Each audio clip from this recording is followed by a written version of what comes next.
천국의 정표 다니엘과 요한계시록입니다. 다시 보는 요한계시록 12장 복음에서 복음으로 오늘은 두 번째 영상입니다. 지난 시간부터 요한계시록 12장이 시리즈 영상이 시작되었습니다. 처음 들어오신 분들은 채널에 재생 목록에 들어가셔서 앞서 올린 영상과 함께 이어서 보시면 좋겠습니다. 5월 19일부터 21일까지 2박 3일 집중 세미나가 있습니다. 또 출간된 책이 있습니다. 관심 있는 분들은 커뮤니티란이나 더보기란을 참조하시면 되겠습니다. 지난 시간에 제가 이제 참고로 해서 그 하늘의 이적에 대한 말씀을 지금까지 역사상 두 번 있었던 하늘의 큰 이적에 대해서 말씀을 드렸었습니다. 다시 한번 좀 반복을 하자면 창세기 3장 15절 창세기 3장 15절은 여자와 뱀이 싸우고 있다는 얘기죠. 그 다음에 두 번째는 계시록 12장 1절에는 여기서부터는 이제 이 12장에는 1절부터 나오는 것은 여자와 용이 싸우는 이 장면인데 이것이 하나님께서 지금까지 역사상 하늘의 표적 하늘의 표적 이적 이걸로 두 번 지금까지 역사상 두 번을 이 땅에 하늘의 그 표적을 보여주셨다는 거예요. 그런데 여자와 뱀의 싸움은 이제 이게 싸움의 시작이에요. 창세기 3장 15절은 싸움의 시작입니다. 근데 요거는 싸움의 끝이에요. 창세기가 성경의 시작이라면 계시록은 성경의 마지막이죠. 사실 성경은 66권으로 우리가 분리하고 있지만 한 권이죠, 한 권. 그래서 이 한 권이 시작과 끝인데 이 한 권에서 말하고 있는 것은 동일한 내용이라는 거예요. 동일한 내용. 그러면 제가 지난 시간에 말씀을 드린 것이 하늘의 표적이 뭐냐. 하나님께서 창세기 3장 15절이 주어지던 시기에 하늘의 표적을 한번 주셨고 계시록 12장 1절 이때에 이제 하늘의 표적을 한번 주셨는데 언제냐. BC 3915년 계시록은 AD 2017년 9월 23일 정확하게 날짜를 우리는 가까운 시대니까 알죠. 이때에 하늘에 별들의 정렬이 있었다는 거예요. 별들의 정렬. 그래서 이것은 지난 시간에 말씀을 드린 거기 때문에 지난 영상을 참조하시면 되겠어요. 하늘의 별들의 전쟁이 우리 요한계시록 12장에 여자가 헤로온 여자가 12별을 관을 쓰고 있는 그 장면, 해산을 하는 그 장면, 여자의 이 장면이 하늘의 별들의 정렬로 나타났는데 이건 6천년 전. 6천년 전에 이 하늘의 표적이 한번 있었고 6천년 이후에 이때 한번 있었는데 이제 앞으로 6천년 이후에 하늘에 이러한 별들의 정렬이 있다라는 거예요. 그러면 이것은 뭘 뜻하느냐. 제가 지난 시간에 강조한 게 뭐냐면 창세기 3장 15절은 원복음이에요. 원복음. 원복음인데 여기서 복음이 뭐냐. 복음이 여자가 복음이라는 거죠. 뱀과 여자 중에 여자와 뱀 중에 누가 복음이겠어요. 여자가 복음이에요. 그럼 성경은 복음으로 시작해서 복음으로 끝나는 거예요. 여기에 뱀이나 용이나 같으죠? 여기에 같다면 창세기 3장 15절의 여자나 계시록 12장에 있는 여자나 같은 것이라는 거예요. 그러면 이 여자도 복음인 거죠. 복음인 거죠. 그러면 하나님께서 제가 지난 시간에 말씀드리기를 요한계시록 12장은 과거 사건이 아니라 그랬어요. 지금까지 거의 99% 정도를 99% 너무 많이 잡았나 적게 잡은지 모르겠지만 어쨌든 대부분 해석들이 과거 해석으로 보는 분들이 참 많이 계세요. 그런데 요한계시록 12장은 과거 해석이 아니다. 앞으로 우리 미래에 다가올 미래적 사건이다라는 것을 말씀을 드렸습니다. 그렇다면 요한계시록 12장은 후 3.5년을 앞두고 있는 대환란의 시기예요. 대환란의 시기. 그러면 여인의 후손으로 오시는 이 여자가 복음의 라인이란 말이에요. 진리와 비진리. 진리의 라인이에요. 여기 비진리잖아요. 이 여인의 후손으로 오시는 예수 그리스도께서 다시 왕으로 오시기를 3.5년 앞두고 있는 시점이에요. 그러면 6천년 전에 이 원복음이 주어지던 그때의 하늘의 별들의 전쟁에 별들의 정렬이 하늘의 이적이 있었다면 이제 마지막에 후 3.5년을 앞둔 계시록 12장의 이 말씀을 이제 우리는 앞으로 일어날 마지막 끝 시대에 살고 있는데, 지금 이 시대에 계시록 12장에 이 하늘의 표적을 주었다고 하는 것은 2017년에 이걸 주었다고 하는 것은 이제 마지막 끝이, 이제 싸움의 끝이 이제 얼마 남지 않았다고 하는 하늘의 사인이라는 거죠. 하늘의 표적이라는 거죠. 그래서 제가 지난 시간에 용과 여자와 용의 마지막 싸움이라고 잡았고, 오늘은 이 주인공은 여자라고 그랬어요. 왜 여자냐? 복음이니까요. 그래서 제가 지난 시간에 이 여자는 복음이다라는 말씀을 드렸어요. 그래서 이 주인공은, 계시록 12장의 주인공은 여자예요. 왜? 이 여자가 계시록 12장을 푸는 전체 해석의 열쇠가 되기 때문에요. 열쇠가. 그래서 하나님께서 12장 2절에 이 여인의 하늘의 큰 이적을 보여주신 것은 마지막 때가 너무 가까웠다고 하는 하늘의 사인이에요. 이제 마지막 싸움의 시간이 너무 가까웠다고 하는 이 마지막 시대 싸움, 이 사인이란 말이에요. 신호란 말이에요. 그래서 그런 맥락에서 저는 이 여인을 교회도 아니고 이스라엘도 아니고 과거 사건이 아닌 앞으로 미래에 곧 다가올 미래적인 사건으로 본다 그랬습니다. 그리고 창세기 3장 15절의 맥락과 같이 이 여자는 우리가 복음으로 해석을 해야 요한계시록 12장 전체를 우리가 해석을 할 수 있다는 것이죠. 그러니까 창세기 3장 15절에서 최초 복음을 말씀하신 하나님께서 마지막 후 3.5년을 두고 계시록 12장에서 뭘 말씀하시고 싶으시겠어요? 이스라엘의 역사를 정리하고 싶으시겠어요? 구약의 역사를 정리하시고 싶으시겠어요? 정말 하시고 싶은 말씀이 뭘까요? 복음이에요. 복음. 그래서 요한계시록 12장에 이 주인공은 여자다 그랬어요. 여자. 주인공이 여자예요. 이 여자는 뭐냐면 귀인이에요. 귀인의 부인이에요. 부인. 아이를 낳는 어머니 부인이에요. 처녀 림프애가 아니에요. 남자를 아직 알지 않은, 정원하지 않은 그 베일을 쓴 그런 림프애가 아니라 이 여자는 귀인이라는 거예요. 귀인애. 그래서 계시록 12장에 이 여자를 둘러싸고 있는 환경을 오늘 좀 살펴보려고 하는데요. 자, 이 여자는요, 먼저 해로 옷을 입었어요. 해로 옷을 입고 있다라고 말씀을. 또 두 번째는 그의 발 아래는 달이 있다 그래요. 이 여인이 발을 보통 밟고 있다고 하는데, 밟고 있는 게 아니라 발 아래에 지금 달이 있는 거예요. 그러면 이 여자가 발 아래 달이 있는 거는 왜 있는 건지, 이런 부분들도 이 여자를 중심으로 해석이 다 돼야 돼요. 그리고 이 여자의 머리에는 뭐예요? 머리에는 12별관을 쓰고 있어요. 별관. 12별이 별관. 다 스테파노스 영광과 승리의 관입니다. 이 관을 쓰고 있어요. 그런데 이 여인이, 별관을 쓰고 있는 이 여인이 지금 해산을 앞두고 지금 진통하고 있는 거예요. 너무 아파서 지금 이 해산으로 아이가 아파서 엄청나게 진통의 시간을 겪고 있다라고 얘기를 하고 있어요. 자, 진통죠.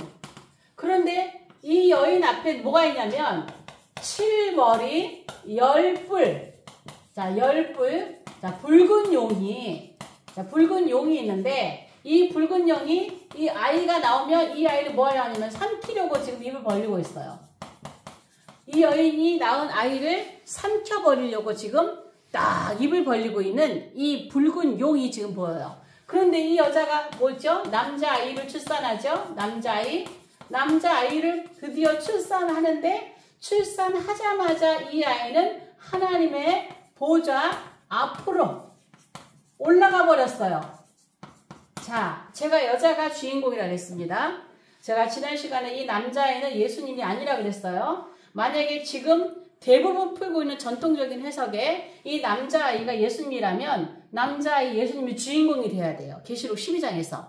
남자아이가 왜? 성경의 모든 주인공이 예수님이니까. 그런데 여기서 남자아이는 예수님이 아니에요. 그래서 제가 조연이라고 그랬어요. 주연이 아니에요. 주연은 여자예요. 그래서 이 남자아이는 출산을 하는 보좌 앞으로 바로 올라가 버렸어요. 올라가 버렸어요. 그리고 이 아이를 하늘로 올라감과 동시에 이 여자는 어디로 가요? 광야로 도망을 갑니다. 아이를 출산하고 도망가요. 그런데 다행스럽게도 그 광야에는 이 여자를 위하여 예비처가 준비되어 있다 그래요. 여기에서 1260일을 양육을 받는다라고 하고 있어요. 근데 그 사이에 또 무슨 일이냐면 이 여자 주변에서 하늘에 영계 전쟁이 일어납니다. 미가엘과 이 사단의 이 공중에서 이제 영계 전쟁이 일어나는데 이 영계 전쟁에서 이용이 패하죠. 이용이 피하고 어디로 내려와요? 땅으로 쫓겨나요. 땅으로 쫓겨나는데 이 시기가 언제냐? 후 3.5년이죠. 이제 대환란에 들어가는 것이죠. 그래서 이때에 하늘에 있는 자들은 기뻐하고 즐거워하지만 땅에 있는 자들은 이제 화했을진저 내려갔다고 얘기하는 거예요. 화가 있다. 땅과 이 바다는 화가 있다. 그러면 땅과 바다는 왜 화가 있는지, 하늘에 즐거워하는 자는 누군지, 이것이 전부 다 이 여자를 중심으로 해석이 되어야 돼요. 자, 그런데 쫓겨나고 나서 이 용은 누구를 계속 괴롭혀요? 이 여자를 계속 밑으로 땅으로 내려와가지고 이 땅으로 내려온 이 용은 여자를 계속 뭐예요? 핍박해요. 계속 여자를 핍박하고 여자를 어려움을, 고통을 주는 그러한 존재입니다. 그런데 이 여자에게는 이때에 큰 독수리에 두 날개를 받고 광야로 가는데 거기에서 한 때, 두 때, 반 때를 양육받는다 그래요. 자, 여기랑 비슷하죠? 근데 용어 달라요. 1260일, 여기는 한 때, 두 때, 반 때. 둘 다 3.5년이라고 하는 같은 기간인데 왜 용어를 다르게 썼는지 이 부분도 다 함께 여자와 관련해서 풀어지는 거예요. 여자와 관련해서. 자, 독수리 큰 두 날개를 받고 광야로 가서 한 때와 두 때, 반 때, 후 3.5년입니다. 이때 양육을 받는데 다행히 이 여자를 돕는 자가 있어요. 누가? 땅이 도와요. 땅이 여자를 도와요. 그럼 이 땅은 뭔지, 이 땅이 왜 여자를 돕는지, 이것도 여자와 관련해서, 이 복음의 여자와 관련해서 풀어야지 해석이 돼요. 그리고 이 땅이 돕는데 이 여자에게는요, 누가 있느냐? 남은 자손들이 많아요. 남은 자손. 그런데 용이 이 남은 자손들과 뭐 하려고? 싸운다는 거예요.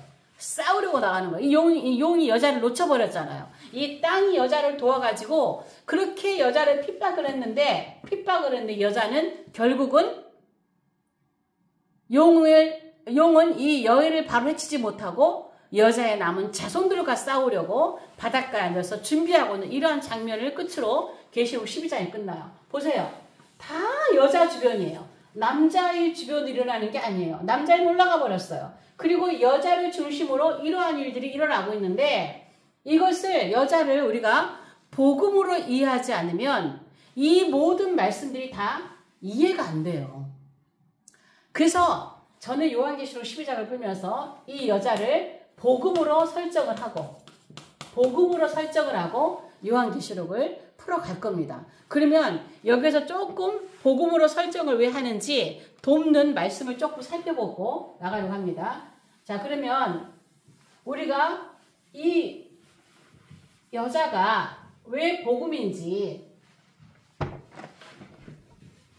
우리 근거는 다 성경에서 찾아야 되겠죠? 성경에서 찾아야 되는데, 자, 갈라디아 4장 21절에서 23절에 보면은요, 아브라함의 아내가 둘이 있어요. 아브라함의 아내가 둘이 있는데 하갈이 있고 사라가 있죠. 자, 갈라디아 4장에 있는 말씀의 주제가 뭐냐면 복음으로 살래, 율법으로 살래. 너희가 복음으로 살 것인가, 율법으로 살 것인가. 이 말씀에 대한 말씀인데 하갈과 아브라함에게 있는 이 하갈과 사라에 대한 말씀을 하면서 이거는 무슨 비유냐? 비유라고 얘기해. 비유. 근데 무슨 비유냐? 두 언약에 대한 비유라고 얘기해요. 두 언약에 대한 비유다. 하갈은 종이다. 사라는 자유자야. 그런데 이 종으로부터 육체를 따라 이스마엘을 낳았어요. 자, 사라는 자유자로서 약속을 따라서 이삭을 낳았죠. 자녀를 낳았어요. 그런데 이것이 뭐냐면 두 언약이라는 거야. 두 언약. 두 언약. 그리고 두 언약에서 우리가 언약이 옛 언약하고 새 언약밖에 없지요. 두 언약. 언약은 두 개밖에 없잖아요. 그러면 옛 언약에서 옛 언약. 옛 언약은 뭔가요? 율법이에요. 율법. 신의 산에서 받은 율법. 율법이에요. 자유롭지가 않아요. 종이에요. 그런데 옛 언약의 다른 하나의 또 언약은 뭐예요? 새 언약이에요. 새 언약. 새 언약은 율법이 아니라 복음이에요. 복음. 그런데 이 옛 언약 율법을 얘기하면서 이거는 땅의 예루살렘이다. 땅의 예루살렘이다. 자, 여러분들이 제가 본문을 들어서 다 여기서 읽지는 않고요. 이 말씀을 중심으로 여러분 살펴보세요. 그런데 새 언약 복음은요. 땅의 예루살렘이 아니라 자, 위의 예루살렘인데 이 예루살렘을 뭐라고 하냐면은 우리 어머니다. 이러죠. 우리 어머니다. 위의 예루살렘은 천국이잖아요. 어머니다. 우리 어머니라. 그러면 이것을 요약을 하자면 뭐냐면 그리고 나서 21절에서 31절까지 죄송해요. 31절까지 31절에서 중요한 말씀이 이 31절에서 뭐라고 하냐면 우리는 육체를 따라 난 종의 자녀가 아니다. 종의 자녀가 아니고 우리는 자유 있는 자의 자녀다 이렇게 얘기를 하고 있어요. 자유 있는 자의 자녀다. 그러면은요. 이 새 언약, 복음 이거는 사랑 다 같은 말이라는 거예요. 다 같은 말이에요. 사랑은 자유자, 자유자는 새 언약, 새 언약은 복음. 복음은 우리 어머니. 이거예요. 하갈은 종, 종은 옛 언약, 옛 언약은 율법, 율법은 땅의 예루살렘, 육체를 따라 나온 것. 그러면서 여기서 뭐라고 하냐면 우리는 결국 뭐냐 그러면은 우리는 약속의 자녀, 새 언약, 복음의 자녀다라고 얘기하거든요. 복음의 자녀다. 복음의 자녀다. 그래서요. 사도 바울은요. 해산의 수고에 대한 말씀을 했어요. 해산의 수고. 사도 바울이 배가 아파서 해산한 거 아니죠. 복음으로 해산한 거예요. 복음으로 자녀들을 낳은 거예요. 옥중에서 오네시모를 낳았어요. 복음으로. 복음으로 아들 디모데를 낳았어요. 그들을 해산하는 수고를 겪으며 그들을 낳았다 그랬어요. 그래서 이 복음은 우리 어머니라는 거예요. 우리 어머니. 그런데 고린도전서 4장 15절에 보면은요. 아예 그냥 우리를 복음으로 낳았다라고 해요. 복음으로 낳았다. 복음으로 낳았다 그러고요. 그 다음에 야고보서 1장 18절에는요. 뭘로 나왔다면 진리로 나왔대요. 진리. 진리가 뭐예요? 복음이죠. 진리로 우리를 낳았다 그래요. 복음으로 낳았고 진리로 낳았고. 그러면 저와 여러분 전부 다 누구의 자녀인가요? 복음의 자녀예요. 복음의 자녀예요. 하나님께서 우리를 전부 다 복음으로 낳은 자녀들이에요. 그래서 이 복음으로 해산의 수고를 이 여인은 해산의 수고를 하는 거예요.